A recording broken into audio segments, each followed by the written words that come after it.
আমি এখন মাননীয় সদস্য জনাব ফেরদৌস আহমেদ 183 ঢাকা 10 আপনার সময় 5 মিনিট। ধন্যবাদ। মাননীয় স্পিকার, মহামান্য রাষ্ট্রপতির অত্যন্ত তাৎপর্যপূর্ণ এবং সময়োপযোগী ভাষণের উপর ধন্যবাদ জ্ঞাপনের সুযোগ দেওয়ার জন্য আপনাকে আন্তরিক ধন্যবাদ। পরম করুণাময় আল্লাহর কাছে শুকরিয়া জানাচ্ছি প্রথমবারের মতো সংসদ সদস্য হিসেবে নির্বাচিত হয়ে সাধারণ মানুষের জন্য কাজ করার সুযোগ পেয়েছি। গভীর শ্রদ্ধার সঙ্গে স্মরণ করছি সর্বকালের সর্বশ্রেষ্ঠ বাঙালি জাতির জনক বঙ্গবন্ধু শেখ মুজিবুর রহমানের প্রতি। আমি ধন্যবাদ জানাই আমার বাবা মাকে তাদের জীবনের সবচেয়ে শ্রেষ্ঠ সময়গুলো আমার পিছনে ব্যয় করার জন্য। ধন্যবাদ জানাই আমার স্ত্রী, আমার 2 কন্যার প্রতি, কারণ তারা আমাকে সার্বক্ষণিক মানসিক প্রশান্তি দিয়ে চলছে। কৃতজ্ঞতা জানাই ঢাকা 10 আসনের সকল আওয়ামী লীগের নেতাকর্মী এবং সকল অঙ্গ সংগঠনের নেতাকর্মীদের প্রতি, যারা অত্যন্ত সহজ এবং সাবলীলভাবে আমাকে তাদের একজন করে নিয়েছেন। আমি আন্তরিকভাবে কৃতজ্ঞতা জানাতে চাই আমার প্রয়াত শ্বশুর যশোর 3 আসনের সাংসদ আলী রেজা রাজুর প্রতি, যাকে দেখে আমি প্রথম উপলব্ধি করি জনমানুষের সেবক হতে গেলে কত বড় ত্যাগ করতে হয়। One of the greatest gift a person can give another is support. I need all of your support. আপনাদের সকলের সাপোর্ট পেলে ইনশাআল্লাহ আমরা সকলে 300 সাংসদ কাঁধে কাঁধ মিলিয়ে মাননীয় প্রধানমন্ত্রীর নেতৃত্বে আমরা প্রকৃত অর্থেই বাংলাদেশকে সোনার বাংলায় রূপান্তরিত করতে পারবো।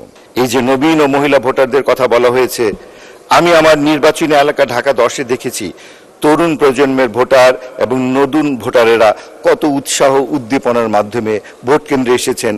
ভোট কেন্দ্রকে তারা করে তুলেছিল ভোটের এক উৎসবে। আমার ঢাকা 10 আসনের সকাল ঠিক 8টায় মাননীয় প্রধানমন্ত্রী প্রথম ভোট দিয়ে উদ্বোধন শুরু করেন। মাননীয় প্রধানমন্ত্রী যে এলাকার ভোটার, সেই এলাকায় ভোটের উৎসব তো হবেই। মাননীয় স্পিকার, আওয়ামী লীগের সভাপতি প্রধানমন্ত্রী শেখ হাসিনার দৃঢ় নেতৃত্বকে হার্ড পাওয়ার হিসেবে আখ্যা দিয়েছে টাইম ম্যাগাজিন। বিবিসির ভাষায় সেটা ওয়ান উইমেন শো। মার্কিন সাময়িকী ফোর্বসের বিশ্বের প্রভাবশালী 100 নারীর তালিকায় মাননীয় প্রধানমন্ত্রী আছেন 46তম স্থানে। মাননীয় প্রধানমন্ত্রী একজন স্বপ্নবাজ মানুষ। তিনি স্বপ্ন দেখেন এবং সেই স্বপ্নের পথে হেঁটে সেই স্বপ্নগুলোকে বাস্তবায়ন। 2 মিনিট বলবেন। মধ্যে যে স্বপ্ন বাস্তবায়ন করেছেন, পদ্মা রেল সহ পদ্মা উড়াল সড়ক সহ যেগুলো করে গেছেন, সেগুলি বলতে গেলে আমার 2 মিনিট শেষ হয়ে যাবে। কিন্তু সামনে কি আসছে? আরো আসছে পাতাল রেল, সার্কুলার ট্রেন, ঢাকা থেকে বিভাগীয় শহরে 4 থেকে 8 লেনের রাস্তা সহ আরো অনেক উপহার। মাননীয় স্পিকার, জাতির পিতা বঙ্গবন্ধু শেখ মুজিবুর রহমান 1957 সালের 3রা এপ্রিল প্রতিষ্ঠা করেছিলেন চলচ্চিত্র উন্নয়ন কর্পোরেশন। ঐতিহাসিক এই দিনকে স্মরণীয় করে রাখার জন্য 3 এপ্রিলকে জাতীয় চলচ্চিত্র দিবস ঘোষণা করেছেন বর্তমান সরকার। 2012 সালের 3 এপ্রিল মাননীয় প্রধানমন্ত্রী জননেত্রী শেখ হাসিনা চলচ্চিত্রকে একটি শিল্প হিসেবে ঘোষণা করেন, যার ফলশ্রুতিতে যুগের সাথে তাল মিলিয়ে বাংলাদেশও ডিজিটাল পদ্ধতিতে চলচ্চিত্র নির্মাণ তৈরি হয়েছে। বাংলাদেশের চলচ্চিত্র এখন দেশের গণ্ডি ছাড়িয়ে ইউরোপ, আমেরিকা এবং বিভিন্ন ফেস্টিভ্যাল থেকে নিয়ে আসছে অনেক ধরনের পুরস্কার। মাননীয় স্পিকার, আমার ঢাকা 10-এ আছে হাজারীবাগের মতো প্রান্তিক জনগোষ্ঠী, রয়েছে ব্যবসায়িক হাব, নিউ মার্কেট, রয়েছে কলাবাগানের মতো একটি জায়গা, রয়েছে ধানমন্ডি, বাংলাদেশের সবচেয়ে প্রাচীন আবাসন।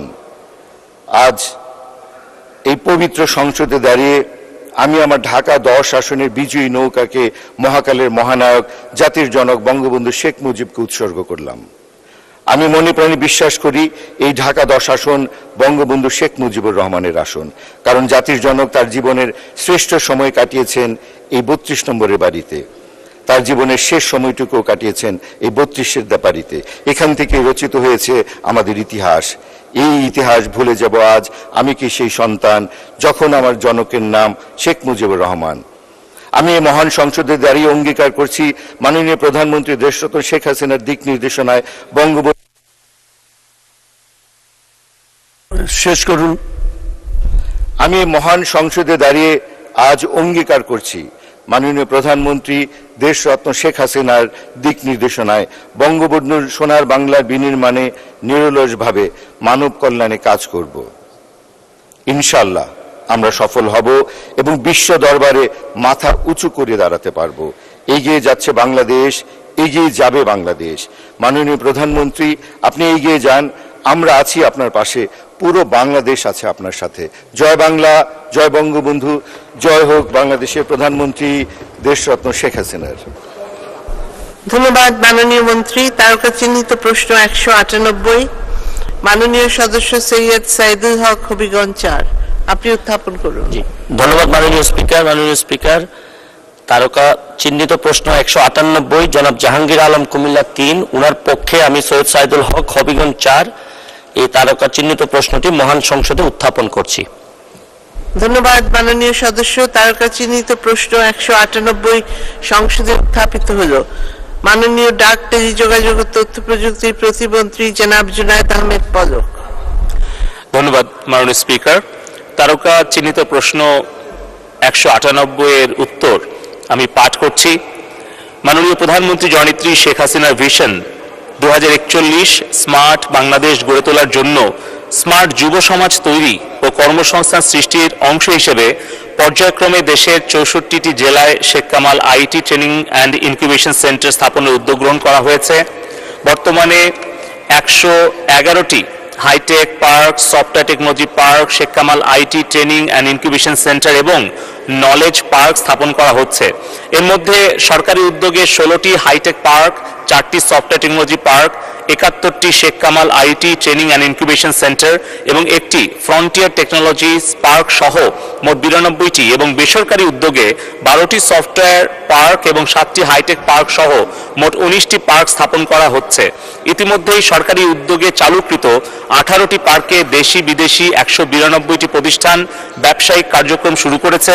বর্তমানে কুমিল্লা জেলার সদর উপজেলায় জেলা পর্যায়ে আইটি হাইটেক পার্ক স্থাপন, 12 জেলায় প্রকল্পের অধীনে একটি নলেজ পার্ক স্থাপনের কাজ চলছে। এছাড়াও লালমাই উপজেলায় Sheikh Kamal IT training incubation centre সম্প্রতি মাননীয় প্রধানমন্ত্রী কর্তৃক উদ্বোধন করা হয়েছে। শীঘ্রই এখানে প্রশিক্ষণ কার্যক্রম শুরু করা হবে। ভবিষ্যতে জমি ও অর্থ বরাদ্দ পাওয়া সাপেক্ষে কুমিল্লা জেলার মুরাদনগর উপজেলায় বঙ্গবন্ধুর দৌহিত্র ডিজিটাল বাংলাদেশের আর্কিটেক্ট জনাব সজীব ওয়াজির জয়ের নামকরণে একটি আইটি পার্ক স্থাপনের বিষয়ে বিবেচনা করা যেতে পারে। ধন্যবাদ মাননীয় স্পিকার। ধন্যবাদ মাননীয় মন্ত্রী, পুরো প্রশ্ন করুন। ধন্যবাদ মাননীয় স্পিকার। মাননীয় মন্ত্রী, এই ডিজিটাল বাংলাদেশে আপনারা অনেক দূর এগিয়েছেন, আমরা সবসময় অ্যাপ্রিসিয়েট করি, কিন্তু একটা বিষয় আপনাকে বলতে চাই যে এই ডিজিটাল বাংলাদেশের একটা অন্ধকার বিষয় হচ্ছে গিয়ে যে আমাদের যে রিজার্ভ চুরি, $101 মিলিয়ন আমাদের বাংলাদেশ ব্যাংক থেকে যে রিজার্ভটা চুরি হয়, এটাও কিন্তু ডিজিটালি হয়। এটা একটা জিনিস। আরেকটা বিষয় হচ্ছে গিয়ে দেখা যাচ্ছে যে ডিজিটালি তো আমরা যারা জনগণ বা আমরা যারা আছি, আপনারা আমাদেরকে প্রাইমারি লেভেল পর্যন্ত আনতে পারছেন আন্ডারস্ট্যান্ডিং এর ব্যাপারে, কিন্তু এই ডিজিটাল প্ল্যাটফর্ম ব্যবহার করে আমাদের দেশে যে প্রশ্ন করুন, বিজনেস যারা আছে তারা দেখা যাচ্ছে যে অনেক বেশি even smarter than the government machineries.